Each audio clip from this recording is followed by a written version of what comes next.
Non-performing means that the borrower stopped paying, right? We're usually buying non-performing notes where they haven't paid in 6+ months, okay?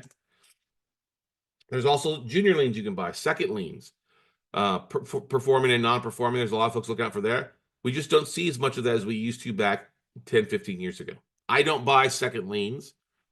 The only time I do buy a second lien would be when it's behind my first, okay?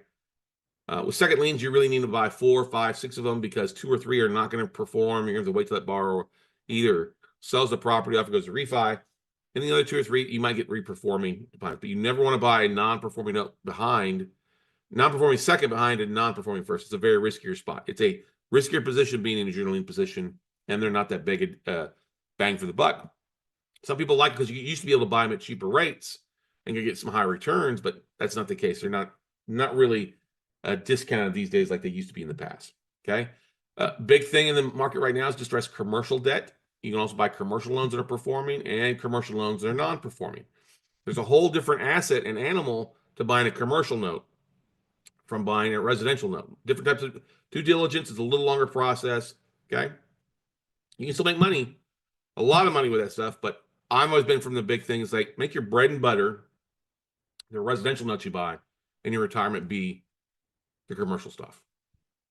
Yes, you can buy owner finance performing and non-performing stuff, contract for deeds or land contracts, and some folks even move off and sell lease options, which we just don't buy a lot of that. I'd rather be in a first lien position versus a tenant relationship for the most part. So about as riskier as I get would be the contract for deeds, and not really risky. They're with a third-party servicing company who's handling the payment stream. If the collateral, the loan docs are all written appropriately, then we're good to go. Okay.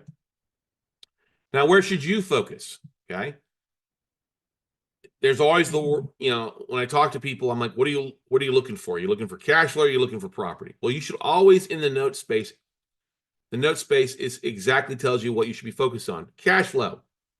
When you buy a note, you don't automatically own the property. You own the debt. Okay. And owning the mortgage and notes all about the cash flow aspect of it. Okay. Property can come, but the property is secondary to the cash flow side of the space. You should look for your ROI, return on investment. Okay, that's important. What kind of ROI are you looking for?